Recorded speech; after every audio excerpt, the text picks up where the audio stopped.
Claire Morgan stood in the canned soup aisle of the grocery store, staring at a dented can of tomato bisque like it held the secret to her future. It didn't, but at 1:49, it was one of the few things in the store she could still afford. Her cart was nearly empty. One bag of rice, a small box of tea, generic brand bread. She ran her fingers along the edge of the metal shelf, eyes dry, but heart loud. This wasn't new. This was Tuesday. And Tuesday was when she came here.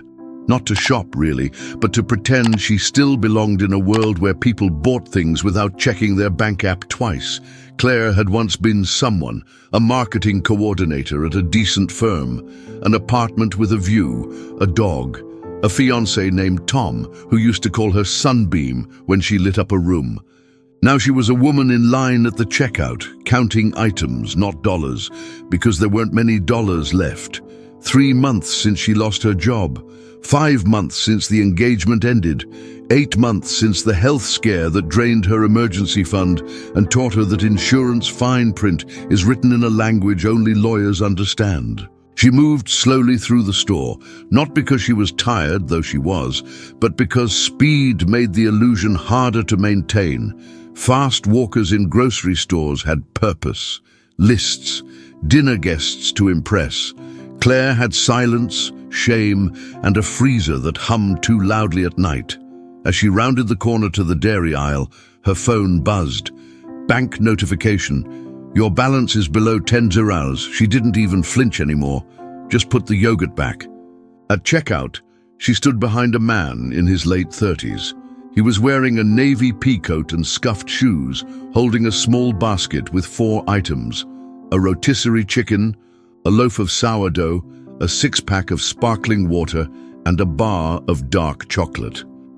He looked like someone who didn't belong here either. He kept checking his back pocket, then his front one, then his coat. His breathing changed. Claire watched, unsure why she noticed. The man turned to the cashier. I think I left my wallet. I'm sorry, can you... The cashier, a teenager with braces and the weariness of someone who hated confrontation, blinked. You can't pay. I can. Not right now. I'll have to run back. Can you put it aside? There was a long, awkward pause. People behind Claire started shifting, murmuring. The man looked at the floor. Forget it, I'll go. And that's when Claire heard herself say, without thinking, put it on mine. The words surprised even her. The cashier looked confused. You sure? Claire nodded. Just do it. The man turned to her, stunned. You don't have to. I know, she said, eyes steady. Let me. He stared for a second longer, as if trying to figure out the catch. Then, thank you. His voice cracked on the second word. He grabbed the bag and walked out in a daze. Claire paid, barely. Her card passed with 13 cents to spare. As she left the store, the wind felt sharper. She had no idea why she'd done it. She wasn't a savior. She wasn't generous. She was broke. But something about the man's voice, the slope of his shoulders, the way he looked at the chocolate like it meant something, it felt familiar. And for a brief, fleeting moment, Claire felt human again. She walked home with an empty cart and a heavy heart, but maybe, just maybe, a lighter soul. Claire didn't expect to see the man again, not at the store, not in her life, not in her thoughts, but there he was, living rent-free in the corners of her mind for the rest of the day. She walked home clutching her paper bag, now even lighter than it should have been. The wind stung against her cheeks and her boots leaked slightly at the soles, but something in her chest, some fragile, flickering heat, kept her upright. She didn't tell herself it was the right thing to do. She didn't need a moral badge. She had no clue why she helped him. All she knew was she'd seen the look on his face before. Not on a stranger, on herself. Back at her apartment, Claire boiled water and poured it over the last of her tea bags. She sat in silence as the steam rose. The apartment was quiet, not peaceful, just still. Her phone buzzed once, but it was spam. No job offers, no texts from old friends. She didn't even try to journal that night. She just stared out the window and whispered to no one. I hope it mattered. Meanwhile, 6 blocks away, Nathan Pierce sat alone in his studio apartment, staring at a receipt he hadn't paid for. The bag of groceries sat untouched on the kitchen counter. He didn't open the chicken, didn't pour a glass of the sparkling water, didn't unwrap the chocolate. He couldn't. His hands still trembled. He was supposed to leave that store empty-handed. That was the plan. The wallet. It wasn't forgotten. It was intentional. He'd spent the morning walking, not thinking, just walking. No direction, just motion, hoping his body would tire out before his thoughts did. He wandered into the store almost by instinct, staring at food he hadn't tasted in 2 days. He thought, just go through the motions. No one cares. No one sees you anyway. But someone did. And now he had chicken and chocolate and questions. He kept replaying her voice. Put it on mine, not I got it, not let me help, just put it on mine. It was quiet, certain, unforced, like it wasn't even about him, like she needed to say it, and maybe she did. The next day, Claire received no miracle phone call, no deposit, no resolution. Just another overcast Wednesday and a lukewarm cup of leftover oatmeal. But she smiled once when she opened the fridge and saw the rice and bread. It wasn't much, but it had been enough. She didn't tell anyone about the stranger, mostly because she didn't have anyone to tell, but part of her didn't want to say it out loud, like naming it would make it smaller. On his end, Nathan finally ate the chicken. On Thursday, cold, straight from the container. Not because he wanted to, but because he felt he owed it to her. To respect the gift. It tasted better than anything he'd had in weeks, and for the first time in a long while, he didn't feel ashamed of being full. Claire returned to the same grocery store on Friday, not to find him. She told herself that more than once. But as she stood in line with a frozen meal and a box of saltines, her eyes flicked to the front doors. He wasn't there. She didn't feel disappointed, just unresolved. That night, she lit a candle.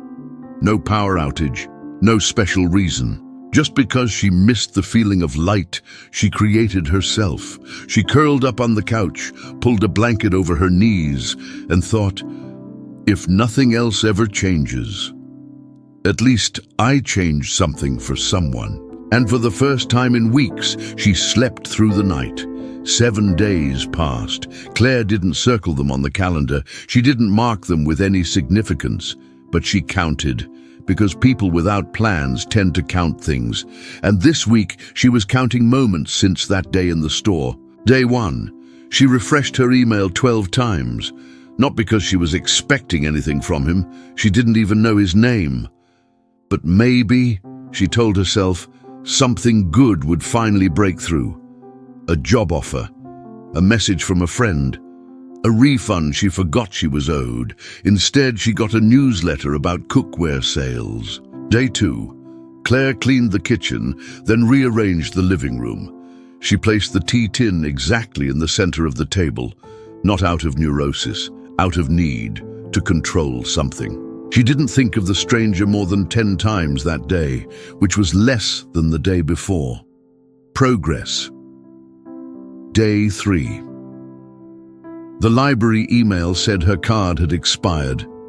She didn't renew it, not because she didn't love books, but because walking there meant passing the grocery store, and she wasn't ready to walk past that moment again. Day 4. A neighbor offered her half a pizza. You're too thin, the woman said, pushing the greasy box into her hands. Claire ate it over the sink, fingers dripping cheese and gratitude. For the first time in a while, she felt full. Not just from food, from kindness. Day 5. She applied for a job she didn't want. Data entry, remote, 8 hours of numbers and silence. But she did it. She didn't even bother crafting the perfect cover letter. She just told the truth. I need this. I show up. I learn fast. It felt good, to be honest. Day 6. She walked, not far, just enough to feel the sky. She noticed a flower growing between two bricks. It was yellow, fragile, out of place, but it was still alive. She smiled. Day 7. She sat at her tiny kitchen table, tracing the rim of a chipped mug, wondering if anyone else in the world was thinking about her. She didn't expect the answer to be yes. But far across the city, Nathan was staring at a napkin scribbled with notes. At the bottom was one phrase, "Find her." He didn't know how. He barely knew what to say if he did. But that week, that quiet week where nothing happened, had been louder in his heart than any week in years. Nathan hadn't eaten the chocolate. It was still in the fridge, unopened, like a time capsule. He told himself he'd eat it when things turned around, but secretly, he was afraid that if he opened it, the hope it represented would disappear. He spent most of the week job hunting too. Like Claire, he was living on borrowed time. Once a tech project manager with a 6-figure salary, now applying for warehouse work. No one called back. He wrote in a notebook every night, not out of discipline, but out of desperation. It was the only place he didn't feel like a fraud. She saw me. That sentence appeared more than once. She didn't flinch. Why would someone like her help someone like me? He hadn't cried in a long time, but on the 6th night he did, not from sadness, from something he couldn't name. Back in her apartment, Claire looked out at the street. She wasn't waiting. She told herself that, but part of her hoped, not for thanks, not for reward, just to know that maybe, just maybe, her life had brushed up against someone else's in a way that mattered, even if just for a minute. And maybe that was enough, or maybe it was the beginning. It was a Tuesday when it came. Claire wasn't expecting mail. She hadn't received anything but bills and promotional flyers for weeks, maybe months. She walked down the apartment corridor, arms wrapped around herself, the early spring air still biting through the cracks in the windows. The mailbox stuck a little when she opened it, as it always did, and she pulled out a single envelope.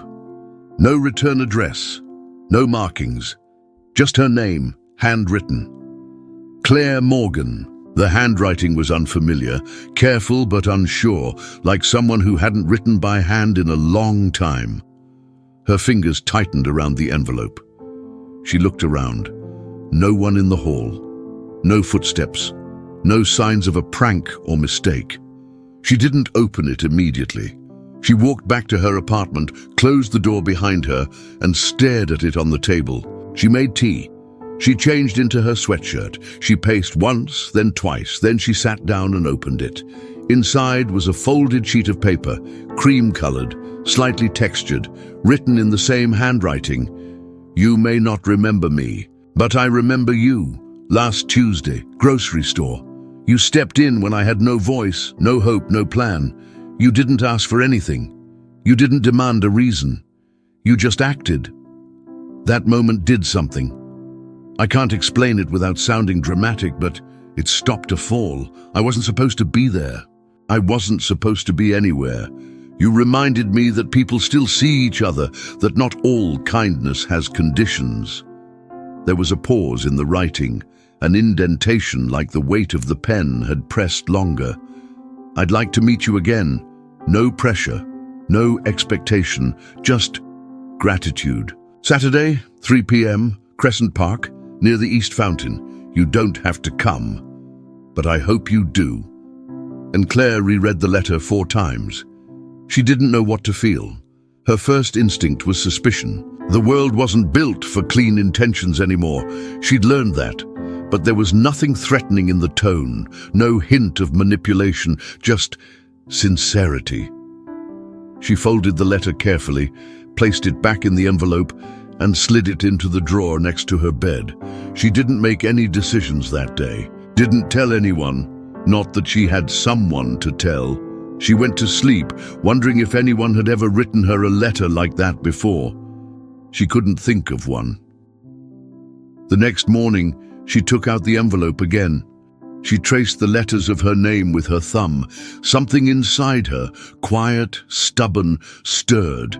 Hope, maybe, or fear. They often felt the same. By Thursday, she had reread it enough times to memorize the words. By Friday, she was thinking about what to wear. Not because she wanted to impress him, but because she hadn't had a reason to choose anything in a long time. She settled on jeans, a navy coat, and her worn but clean boots. Saturday came cold, grey, and uncertain. At 2:30, Claire stood by the mirror, brushing her hair. At 2:50, she stood in the doorway, gripping the railing of her apartment steps, like it might push her back inside. At 2:58, she started walking. Crescent Park wasn't far. It curved gently through the edge of the city, lined with old trees that remembered decades, not days. The East Fountain sat near a cluster of benches, half mossed, half forgotten. It was still flowing, barely, a soft trickle over stone. Claire arrived at exactly 3. No one was there. She sat, waited, her breath fogged in the air, her hands stayed tucked in her coat. At 3:07, she almost left. At 3:08, someone sat down beside her. She turned. It was him, the man from the grocery store. He looked different, cleaner shaven, hair trimmed, a dark scarf wrapped neatly around his neck. He held nothing in his hands, except a bar of chocolate, the same kind. He didn't smile right away, neither did she. They just looked at each other, long enough for the sound of the fountain to fill the space between them. Then he said, voice softer than she remembered, "I didn't think you'd come." Claire shrugged lightly. "I wasn't sure I would." Nathan nodded. He held up the chocolate. "This has been sitting in my fridge for a week. I told myself I'd eat it when I felt ready to believe in something again." Claire looked at the wrapper. "It's good chocolate." He smiled faintly. "I wouldn't know." She tilted her head. "Why me?" Nathan looked down at his hands. "Because I wanted to say thank you, not just for paying, but for seeing me. You didn't have to. And yet, you did." Claire didn't respond immediately. Then, "You looked like I felt." Nathan blinked. "That's why," she added. "I didn't know what else to do." They sat in silence again. But it wasn't awkward. It was full. After a few minutes, Nathan said, "I'm not offering anything. No favors, no pitch. Just, if you ever want to talk again, I'd like that." Claire nodded. She looked at the chocolate again, then at him. "Share it." Nathan grinned. "Yeah, I think I'm finally ready." And just like that, something shifted. Not a miracle, not a fix, but a thread, a beginning. They sat on that bench for almost 20 minutes, mostly in silence, and yet so much was said. The chocolate bar sat open between them, broken into neat squares. Nathan had taken the first bite with a kind of reverence, not for the chocolate, but for what it represented. Claire had watched him carefully, not suspiciously, just curiously, like someone trying to read a book in a language they almost forgot they knew. Finally, Nathan exhaled slowly. "I should probably tell you something," he said. Claire raised an eyebrow. "I figured." He nodded. "You deserve to know." He leaned forward, elbows on his knees, hands clasped. "Last week, before I walked into that store, I wasn't planning to buy anything." Claire tilted her head. "But you had groceries." "I did," he said, "but I wasn't planning to eat them." There was a long pause, the kind that makes time stretch. Nathan continued, "I wasn't planning to walk out of there at all." Claire's breath caught, not audibly, but enough that he felt it. "I had a plan," he said, quieter now. "A way to disappear that wouldn't hurt anyone, that wouldn't cause a scene. I'd left my wallet at home on purpose. I didn't want to owe anyone, didn't want to connect. I just wanted to move through the motions and go." He rubbed his palms together. But then you spoke. Claire stared at him. Her voice, when it came, was soft. All I said was, "Put it on mine." He looked at her, and that was the first time in months someone treated me like a person. She didn't respond. Didn't need to. Her eyes were full. Not with tears, not yet, but with gravity. Nathan smiled faintly. "I used to have a life, you know. A real one. Job, office, apartment with exposed brick and too many throw pillows." Claire managed a half laugh. "I was a project manager at a tech firm. Made decent money, ate well, traveled." He shook his head, but it all crumbled. Slowly at first, then all at once. Company folded, relationship ended, friends scattered, and I didn't bounce back. Claire nodded slowly. "I know the feeling." He glanced at her. "Yeah?" "I had a job, a fiancé, a dog." Nathan winced slightly. "What happened?" "Same as you, different names, different order." They were quiet again, but it wasn't empty, it was shared. Nathan looked down at the chocolate bar. "I didn't know why I chose that one," he said. "The dark chocolate. I hated it growing up. But something about that day, I wanted something real, bittersweet." Claire took another piece. "Fitting." He nodded. "The weird part is, you didn't know any of that, you just helped, no questions." Claire met his eyes. "Because I didn't want anyone asking me either." Nathan looked at her, really looked. "You saved my life, Claire." Her eyes flicked away. "You saved your own." He smiled. "Maybe, but you interrupted something I wasn't strong enough to stop." There was a breeze. The fountain bubbled behind them. Claire leaned back. "Why now? Why the letter?" Nathan shrugged. "Because I didn't want to carry it alone, and I didn't want to forget your face." They sat a while longer, two people who had almost given up, now sitting side by side, eating chocolate and saying things they hadn't told anyone in months or years. As the sun began to dip, Nathan stood. "I'm not fixed," he said, "not even close." Claire stood too. "Me neither." He held out his hand. "Friends?" Claire took it. "Friends." And just like that, the stranger became a name. The name became a story, and the story became a second chance.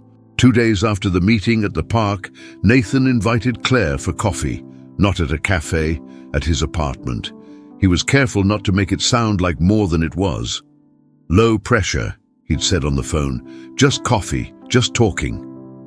Claire hesitated, but she said yes. And because, deep down, she knew she needed to hear more. His apartment was small but clean, second floor, no elevator, a cracked hallway mirror, a doormat that said, "Just keep going." Claire liked that. Inside, the space was warm in the way only lived-in places are. Books stacked in uneven piles, a chair with a blanket draped over it like someone had fallen asleep mid-thought. A mug collection, mismatched, chipped, but full of character. She took it all in silently. Nathan handed her a mug. "Hope you like strong coffee?" Claire smiled. "As long as it's not instant." "God, no," he said. "Even I have standards." They sat across from each other, mugs in hand. It wasn't romantic. It was something more rare. Real. Nathan began slowly. "I was never good at asking for help," he said. Claire nodded. "Me neither. I thought independence meant control, that if I could plan enough, work enough, save enough, nothing could break me." He looked down at his mug. "But I didn't plan for everything. For the company to collapse, for my dad to get sick, for the person I loved to stop loving me when things weren't easy anymore." Claire didn't interrupt. She just listened. And something in Nathan's shoulders softened. "I tried to hold it all together," he continued. "I drained my savings, took side jobs, sold stuff, smiled through it. You know that look you give people when they ask how you're redoing and you say you're just tired? Yeah, that became my whole identity. Claire swallowed hard. Yeah, I know that look. Nathan met her eyes. I was tired, Claire, bone tired, and not just from work, from pretending, from waking up every day and wondering if it was worth trying again. He paused, and then said it plainly. I didn't want to die. I just didn't want to exist like that anymore. Claire looked down. I know that feeling, she whispered. Nathan exhaled.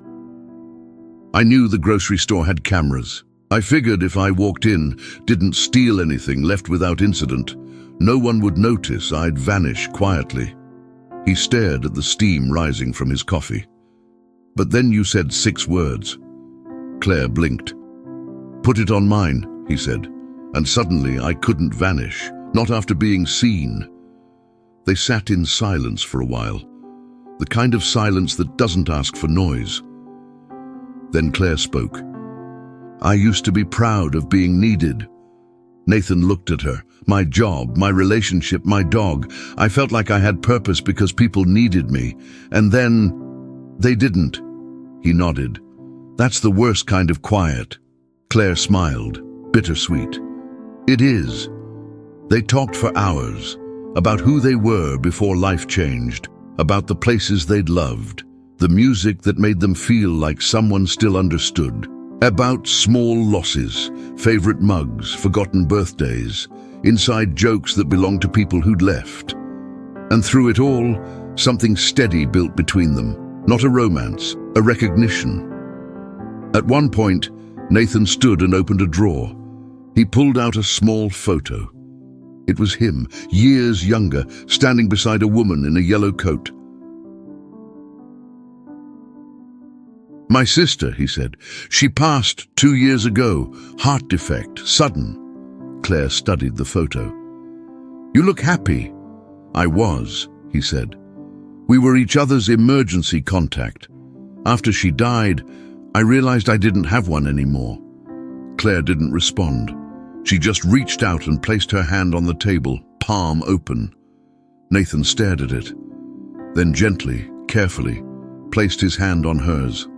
Not tight, not forced, just enough to say, I see you too. When Claire left that evening, the city felt different, still grey, still loud, but not as empty. She walked home slower than usual, let the cold settle on her cheeks, let her thoughts stay soft. She had been alone for so long, but maybe, not anymore, not. It had been 4 days since the coffee. Claire hadn't expected to hear from Nathan again so soon. Their conversation had felt complete in a way, a full circle, a shared confession sealed with silence and soft understanding. But when her phone buzzed and his name lit the screen, she answered. Hey, he said, his voice calm but purposeful. Are you free this afternoon? Claire blinked. I think so. There's something I'd like to show you. It's not weird, I promise. She smiled. You really need to stop saying that up front. They met near the corner of Ash and Fielding, where the city shifted from residential to forgotten industrial. Old brick buildings lined the block, most of them hollowed out, their windows dusty, their signage faded from relevance. Nathan was already there, leaning against a lamppost, holding 2 paper cups of coffee. Claire took hers, warm in her hands. So, what is this? Nathan nodded toward one of the buildings. Come see. He unlocked the front door with a small silver key and stepped inside. Claire hesitated, just for a second, then followed. The space was massive. Dust hung in the air like memories that hadn't yet settled.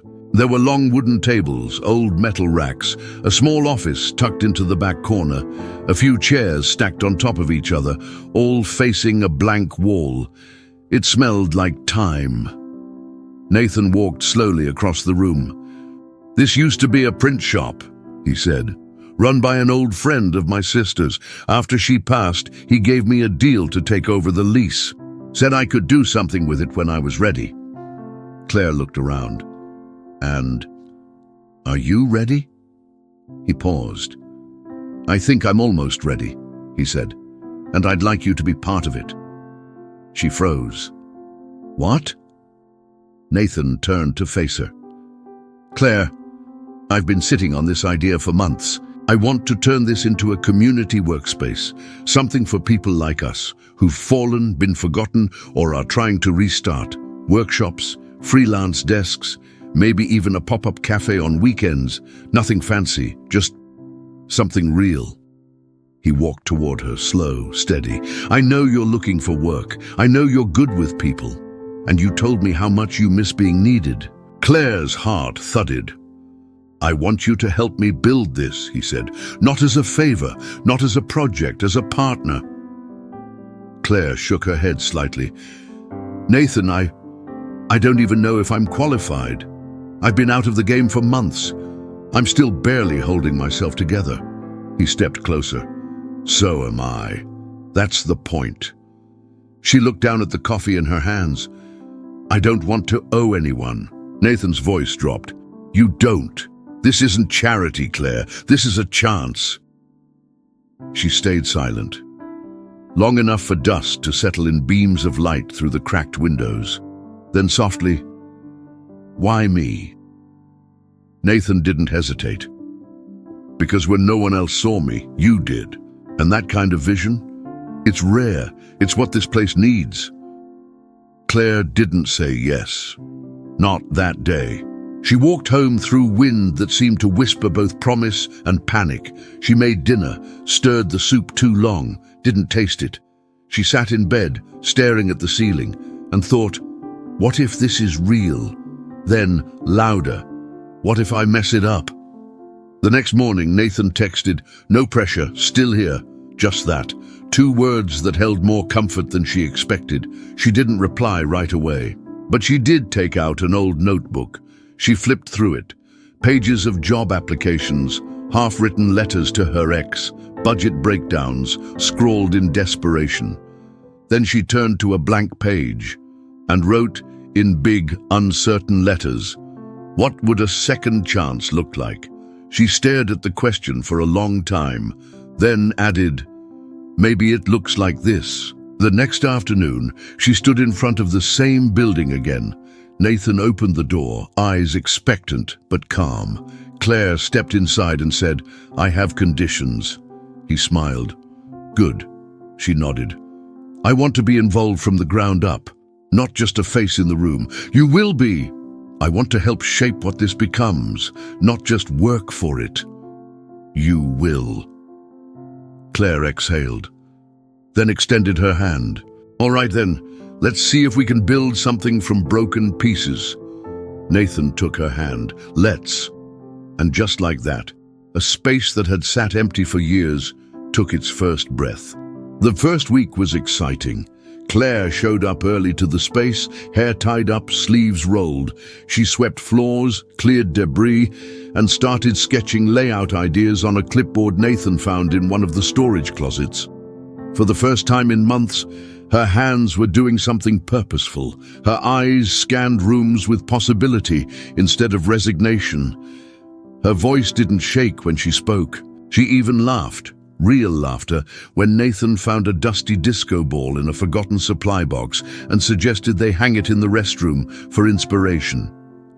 But by the end of the second week, something shifted, not in the space. In Claire. It began with small things. She second-guessed her decisions, redesigned a schedule she had already posted, avoided eye contact when Nathan praised her ideas. Told herself she was just tired, but tired wasn't the truth. Fear was. One afternoon, Nathan walked into the back room and found Claire staring at her reflection in the window, not admiring, not fixing, just studying. He cleared his throat gently. She turned. Sorry, was zoning out. "You okay?" "Fine, just thinking." "About?" She hesitated. Then, "Whether I belong here?" Nathan frowned. "Why would you question that?" She shrugged. "Because people like me don't get second chances like this, not without a catch." "There is no catch. That's the problem." He blinked. "I'm not following." Claire crossed her arms. Do you know how many times I've been told I was promising? How many this could be at moments I've had, only to watch it fall apart? I'm tired of hoping. Nathan's voice was gentle. So, don't hope. Just build. She looked down. What if I mess it up? You will, he said simply. So will I. That's how we'll know we're doing something real. But doubt doesn't leave all at once. It clings. It waits. That night, Claire lay awake for hours. She stared at the ceiling and replayed every failure she'd collected. The time she missed a deadline that cost her a promotion. The moment Tom looked at her and said, I don't think you're the person I thought you were. The job interview where she choked on the question, where do you see yourself in 5 years? The truth was, she didn't know. She had no map, and now she was afraid of leading someone else into the dark with her. The next morning she arrived late. Nathan didn't comment, but he noticed. She barely spoke that day. He didn't push. That evening, she lingered longer than usual, reorganizing a cabinet that didn't need fixing. Nathan approached slowly. You want to talk about it? Claire shook her head. Not today.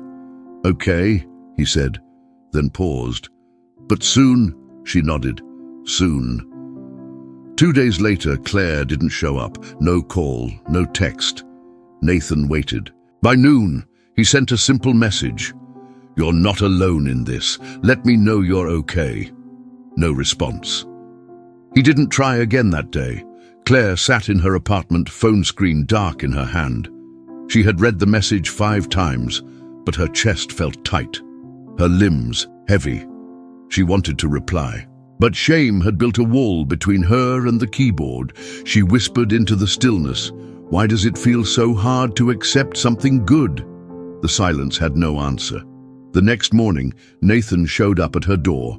Not unannounced, he texted first.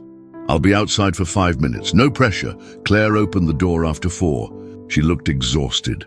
Nathan held a small brown paper bag. I brought muffins. She gave a weak smile. You bribing me with carbs now? Only the good kind. They sat on her porch, legs brushing, but not speaking for a while. Then Claire said, sometimes I feel like a fraud, like I'm just pretending to be someone worth trusting. Nathan didn't respond right away. Then Claire, no one builds anything without pretending a little at first. Confidence comes after motion, not before. She looked at him. You ever feel like walking away? Every damn week. She laughed, and it cracked something open. She returned the next day. Didn't explain her absence. Didn't need to. She just walked in and asked, where should we hang that disco ball? And just like that, doubt didn't disappear. But it lost a little power. The flyer was simple. No logos, no sponsors, just black ink on cream paper. Starting over, a free workshop for anyone who's ever felt stuck. Saturday, 2 p.m., 1457 Fielding Street, beneath the title, a subtitle Claire had written herself. No lectures, no sales pitches, just honest conversation and coffee. It wasn't flashy, it didn't promise anything dramatic, but that was the point. Claire had spent too many years being sold big change, wrapped in pretty words. Diets, jobs, relationships, reinventions. None of it had stuck, because none of it had started with something honest. This time she wanted honest. This time she wanted real. Nathan had his doubts. Shouldn't we test run the space first? What if no one shows up? Maybe we need more time. But Claire had been firm, not aggressive, but centered. People don't need perfect, she said. They need welcome. Nathan paused, then nodded, and helped her hang the first flyer. The night before the workshop, Claire barely slept. She paced her apartment, reread the flyer 3 times, folded it, unfolded it, folded it again. She wasn't worried about what she would say. She was worried about what it might mean if no one came. Because this wasn't just an event. It was her heart on a table. She arrived at the building by noon, dressed in the grey cardigan Margaret had given her years ago. It didn't fit perfectly, but it made her feel like herself. Nathan was already there, dragging in folding chairs and wiping down tables. They worked quietly at first. Claire adjusted the circle formation 3 times before settling on 12 chairs. "I feel like we're arranging a séance," she muttered. Nathan smiled. "You're calling the spirits of the stuck." Claire laughed, and the sound loosened something in her chest. They brewed coffee, opened a box of store-brand cookies, and placed a small bowl of mints in the center of the room. It wasn't polished, but it was kind, and that, Claire thought, was enough. By 1:30 p.m. the room was still empty. Claire checked her phone twice, then again. Nathan noticed. "Want me to run around and bribe pedestrians?" She smiled weakly. "Only if you offer free therapy with every cookie." He reached into the cookie box, held one up like a business card. "This one's a limited edition. Slight taste of shame." She laughed again. It helped. At 1:56, the door opened. A woman stepped in, clutching a notebook to her chest. Mid-60s, eyes cautious but hopeful. "Is this the, starting over group?" Claire stood, hands loose by her sides. "Yes, come in. Grab any seat." The woman sat near the edge, not in the circle. Claire didn't push. 2 minutes later, a teenager in a hoodie walked in with a guitar case slung over his shoulder, said nothing, took the seat farthest from everyone. At 2:02, a man in a button-down and frayed jeans entered, nodded once, sat with a long sigh. By 2:10, there were 9 people. Claire felt her chest tighten, not with panic, but something else. Readiness. She stood in the center, cleared her throat. "I'm Claire," she said. "This isn't a seminar, it's not a class. No one here has it figured out, especially me." A soft chuckle from the corner. "I started this because I was tired of feeling like my life was in a waiting room, and I figured maybe I wasn't the only one." No one moved, so she kept going. "Today, we're just going to talk. About anything, nothing, whatever you want. You don't have to share.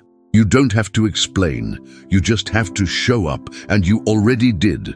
The room remained quiet.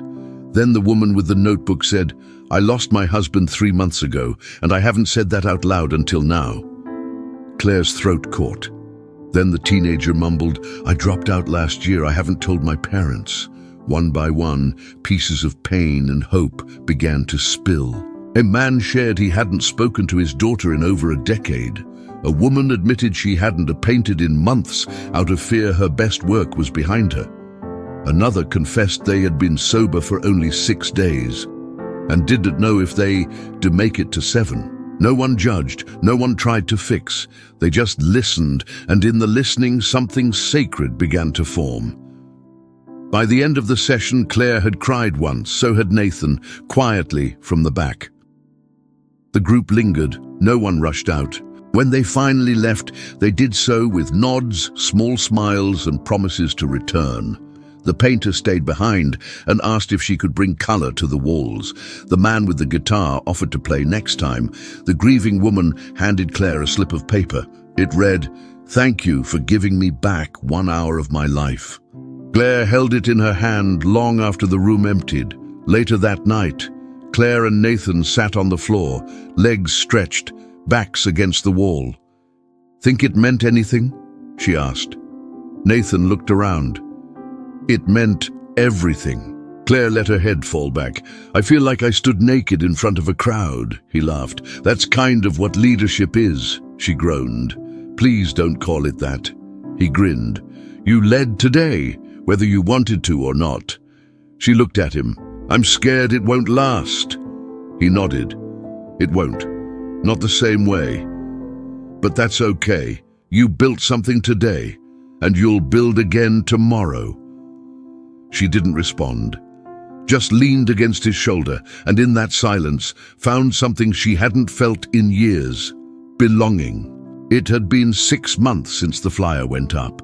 6 months since Claire stood in the center of that dusty room, surrounded by strangers and doubt, and chose to speak anyway. And now the space no longer smelled like dust.